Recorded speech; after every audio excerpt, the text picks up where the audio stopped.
in addition to talking about Pritchard playing really well, I've loved what I've seen from Jaylen Brown this preseason as well. He got big too. He put on muscle this Yeah, year. put on muscle. Let's yo, he's not fucking around, bro. He's No. not. Like it's like it's literally like he's literally saying, yo, y'all let us in the door. You fucked up because you kept saying that me and Jason couldn't win one. You let us in the door. Let me in. And Yep. it's ooh, it's about to get And ugly. then, I and think then you that snubbed him. You snubbed him first team All NBA right this year. You snubbed him from the Olympic team. team. Yep. I mean, Yep. Yep. Jesus. Yep. Yep. And he put on, I think it was like 13 pounds of muscle. Yep. Yep. He's And you about got to hurt some people. yep. And then you got him taking underwater photos like Muhammad Ali. Look out. Look out. Look out. Like I'm like, listen, I am on board for this transformation. I love what I've seen from him mentality wise to see the adaptation of Tatum's jump shot because it was looking like that all year. We're finally going to get back to the disrespect not really working because disrespect has been crazy. Was again, the dude shot 38%. Obviously, he didn't shoot as well in the playoffs. Obviously, that can't be Well, he disputed. never But does. no, but I mean, I feel like last year was a little bit worse than it's been. You know what I'm saying? He just because he ascended as a playmaker, got better as a defender. We were more accepting of it afterwards, obviously. But once again, if the jump shot, if that hitch is gone to an extent, watch out. And let's say it's looked good so far in the preseason. So hopefully he expounds upon that. But I love where our two best players are right now. I love it. They've been really moving the ball really well. And I just think that to me that's going to be the key to the season. Do not fall into the trap of thinking you got to get 40 a night for this team to win because you don't. Neither one of them do. Nope. Get your 20 to 25. Let Pritchard get his 15. Let White get his 15. Holiday get his 12 or whatever. Like, and most nights because they're smacking teams. I don't know if you've seen the scores, but they're up by 30 teams already. And then I mean, it's like I love the fact that they've held on to what they said last year that we're not skipping any steps. We're not. And so whether it's preseason, whether it's a regular season, whether we're Abu Dhabi, Japan, Africa, Brazil, whatever, like when we step on this floor, it's kill or be killed. And that's what I'm talking about. Now it looks like and hopefully they get to a point now where it's like when you come into the Garden, it's no longer going to be sweet. And we started to find it out towards as the playoffs went on. But they started to get better at home and started to win more at home. So I'm hoping that's a trend going into the future because I was tired of that being a real sticking point. So next I want to get into who because you kind of brought up Pritchard already, but is there anybody else that you feel can be an X factor, or do you still think it's just Pritchard, or anybody else that you think I can mean, be listen, X the biggest, factor, or the biggest one? I I should say. guess the biggest X factor this year, if it happened, would be what if Jaylen Brown wins MVP and not Jason? Like, what if he comes out and just decides, you know what? I still be here for it. I'd be here for it. Yeah, of course. I'd be here for it. Yeah, I'll be here for it. Yeah, because once again, I'm just here for. Like I said, once again, however it looks, I don't care if one will get MVP. I care who gets Finals MVP though. Right. Meaning if one will get Finals MVP, that means that we won the damn thing. So that's all I care about. Oh, I'm good. But no, that would be a twist. I think because of politics, that wouldn't happen this year. But I don't think things have gone down. I think that maybe the following year that's something that can happen. But there's no way he gets that done this year, unfortunately. Because of just NBA politics is a real thing. I mean, I'm sure we'll find out more as the season unfolds. But yeah, that would be crazy. I think for me, I gotta go with the X-Men, Xavier Tillman. Um, I don't know, Celtics fans, if y'all been watching, or just NBA fans in general. That jump shot, it's not looking how it was in Memphis. It kind of tailed off when he got here, but it's looking like it did in Memphis at certain extents when he was in that playoff run with Memphis a couple years ago. He's shooting it confidently, and he looks more comfortable, like how D White looked comfortable here in year two. And I'm gonna say the same thing I said about D White. I'm gonna say the same thing about Xavier Tillman. He's going to win you a playoff game in the future. Book it right now. I'm putting it out there. I'm leaving no doubt. As you would say, I'm leaving no doubt. Do you feel better or worse about the five this year as opposed to last year? Better because of how I'm seeing Tillman and Kornet play. Because now I know, like, Tillman now earned their trust. Kornet has earned their trust more to be out there. So if you're doing, say if you're doing a rotation of, like, you say, let's just say it's 30 games that Porzingis ends up missing, right? If you say, okay, Kornet, you're starting 10 games, Tillman, you're starting 10, Horford, you're going to start 10, right?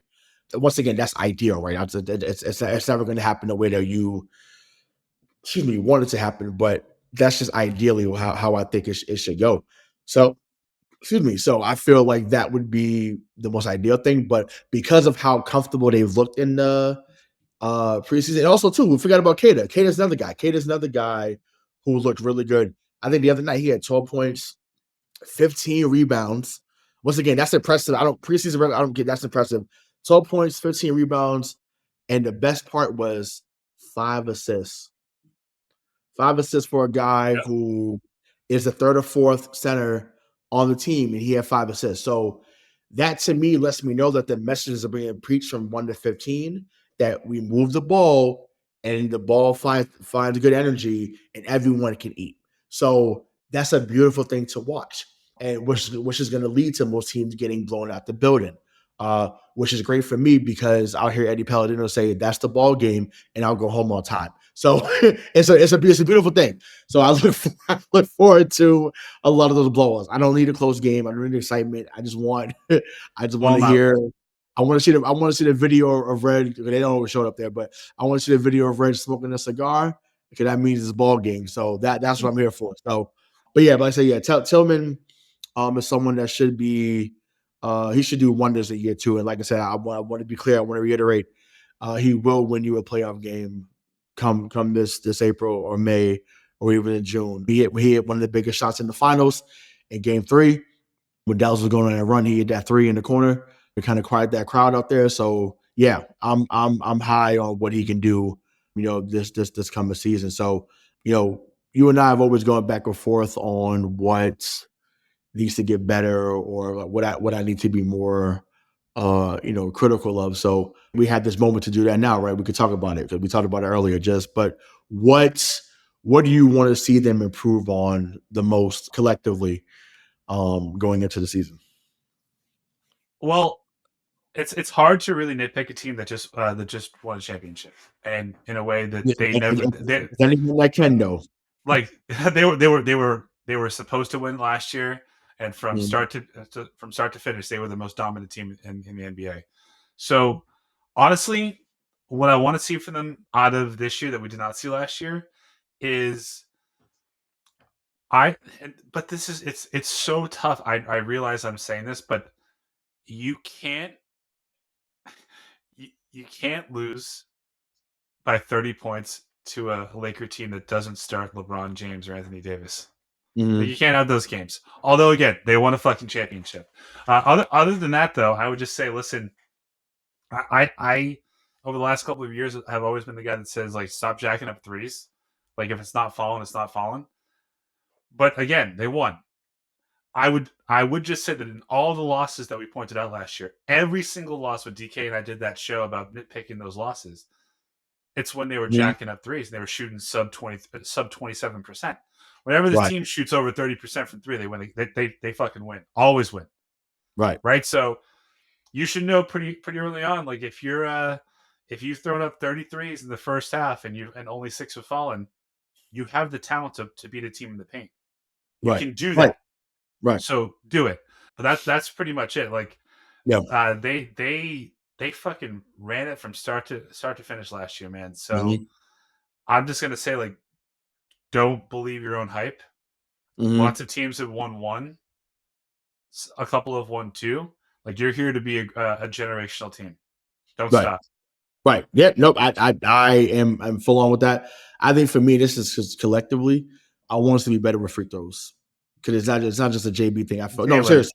It's not just a JB thing. I felt like at times they missed free throws they should just hit. And once again, you're not gonna go 24 or 25 every night. So I'm not expecting that, but you should be at least 20 or 25 every night, and that's Yeah, 80%. just shoot like Yeah. 85% from the from Yeah, from you know what I'm field. saying? Like that's what I need. So I need that. Once again, I'm with you with the threes. Yes, analytically, excuse me, it makes sense because three is more than two. We get that. But I've said this since we started the show in 2020. In 2020, score at all three levels. It works. Right. So 15, 17, 19, 19, 17, 15. That's an old school drill. If you could literally do that drill all day, every day, and I promise, you'll be great mid-range scorers. You'll be great at getting to the cup. Because once again, Jaylen Brown is great at driving to the hoop. Jayson Tatum has now become, it wasn't always the case. He's now become someone that if he gets to the rim, he's scoring on you.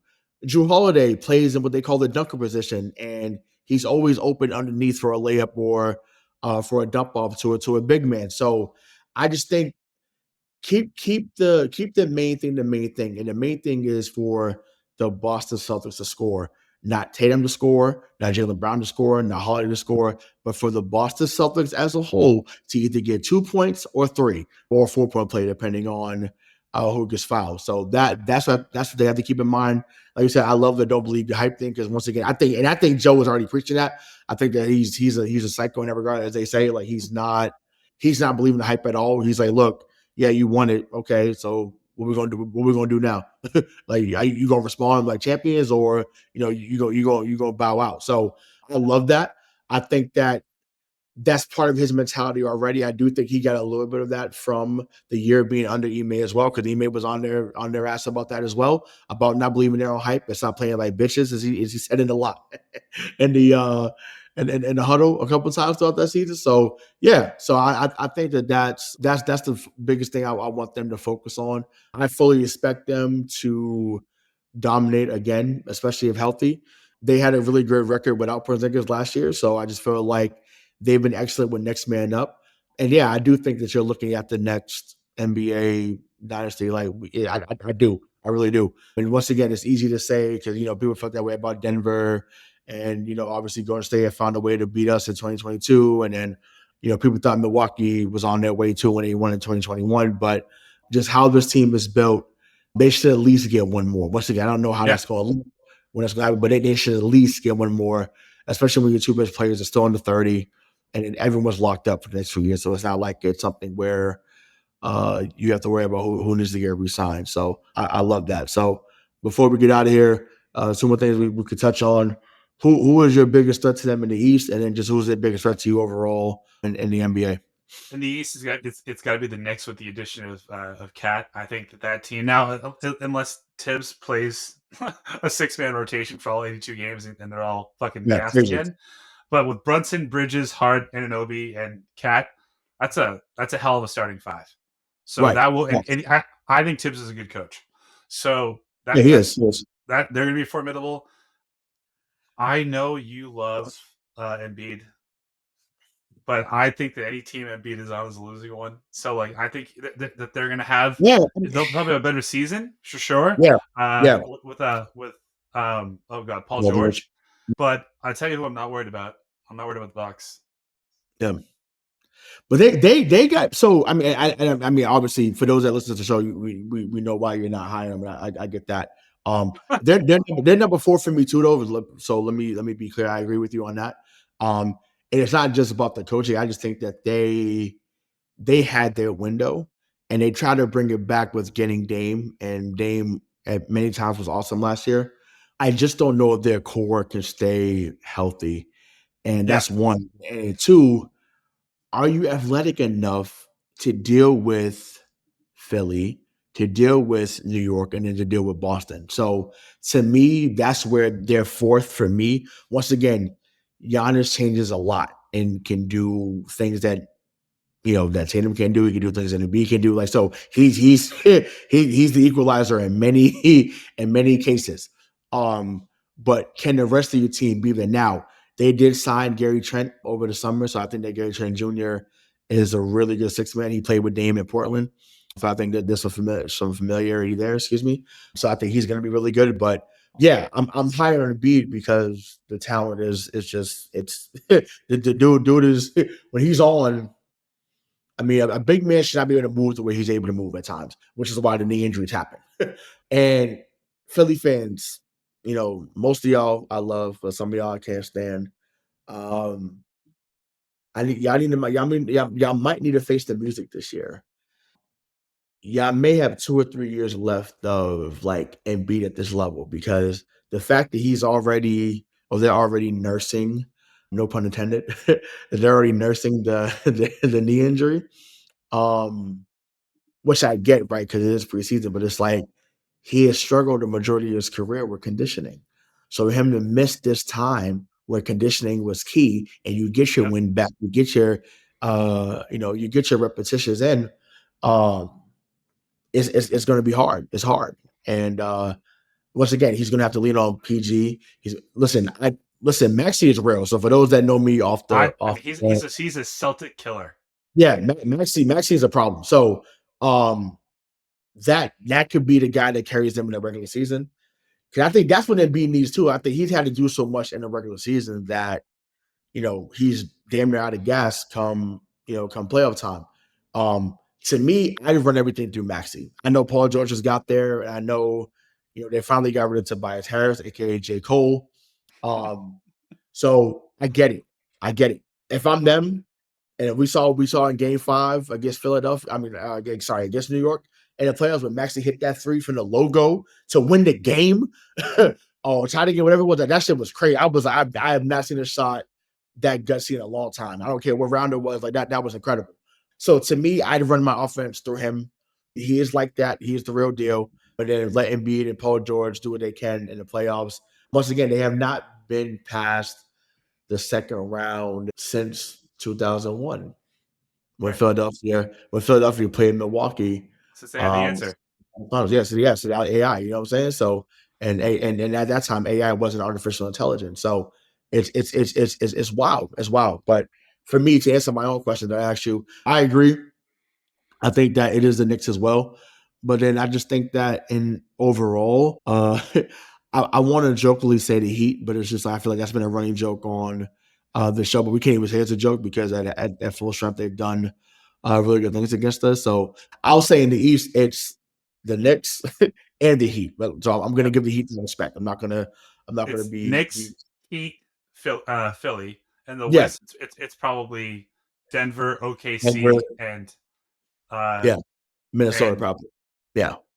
you still feel that way about Minnesota even without Cat? Well, listen, I'm just because of how the trade happened. Like, I'm still high on Anthony Edwards as a player. I'm excited. I mean, granted, this is not going to happen. This will be, and this will be ironic too. Uh, we talked about Mac Jones and Drake May.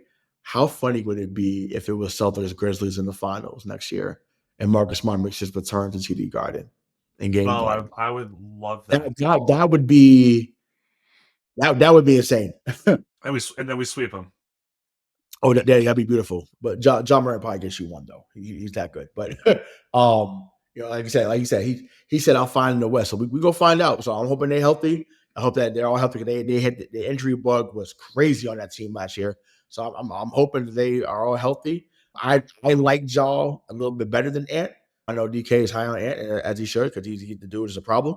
But yeah, I'm excited to see it. But I think like you said, Denver, Minnesota, and then who was the team you said I was? You said I said OKC, yeah. I mean, and listen, I think they're kind of flying under the radar, mainly I think because of the market.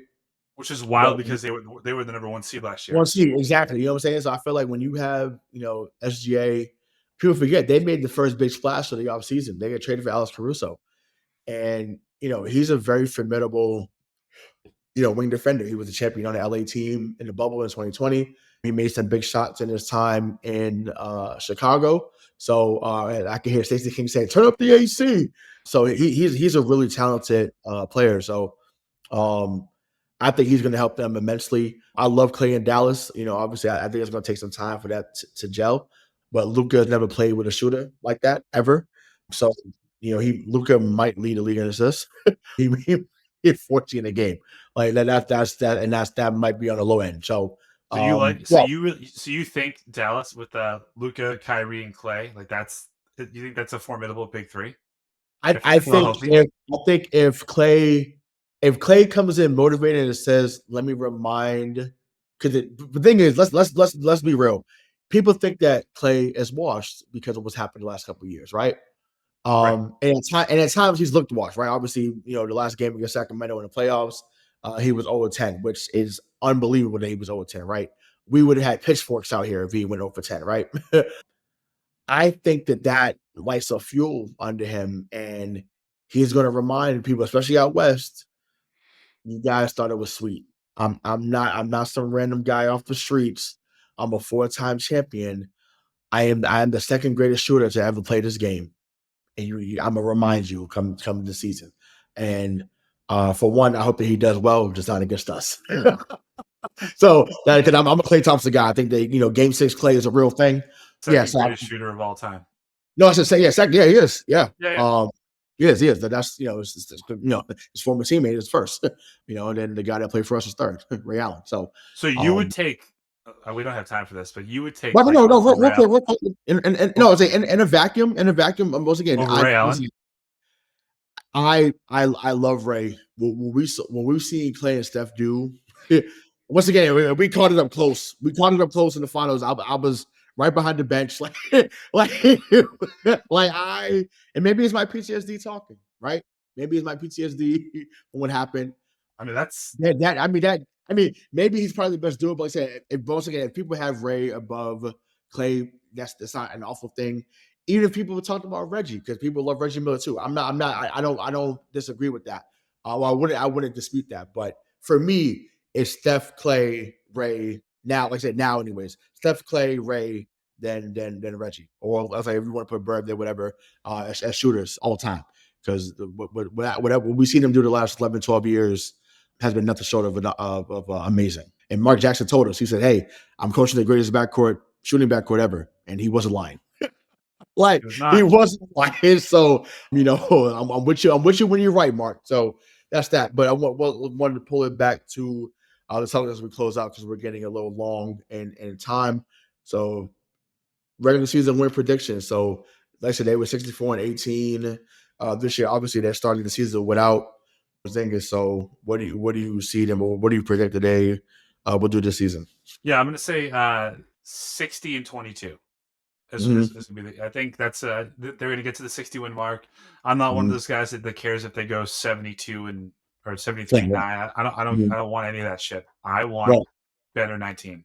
So if you need to rest people, and as long as you get the number 1 seed, you get home court advantage. But if you can win, if you can do that with getting 58, 57 wins, fucking do it. I don't care. Right. I think with them, especially the year they a couple years ago when they went to the finals against Golden State, and I've said this before. You know how I feel about winning on the road.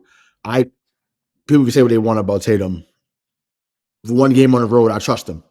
I've seen it. So in Philly, I've seen it in Milwaukee. I've seen it. So he did it. He did it this year too in Cleveland. And like I trust him. If I need one game on the road at this stage of his career, I trust Tatum to get and Brown. Now we got to put them together. I trust both of them to say, "Hey, we're not going out like this." So I'm okay with a top 2 seed. Like I said, so if there's say if it's just I feel like there's a scenario where the Knicks just play so hard they play their way into a one. No, I'm serious because you know how so they just play their way into a 1 seed and they go like 61-21, right?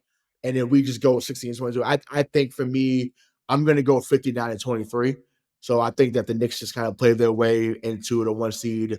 So it's just like, once again, I'm being objective as possible. I do think the Celtics will still beat them in the playoffs, but I just think in the regular season, it's going to matter a little bit more to the Knicks. And because you play for Tibbs, you're going to have to play a little bit harder. So that's just kind of how it's going to go. But I have Celtics Knicks in the conference finals, and I can't wait for that matchup. I think that's going to be 7 great games. I hope that not just those 2 teams, but a majority of teams stay healthy in the NBA, because it does weaken the product when guys are out for a long extended time. So I hope that guys are only out for rest or for a back-to-back. So I hope that's a good thing. But once again, we should be in tune for a great season. Excuse me. Have a great chance to go back-to-back. You know, and like I said, you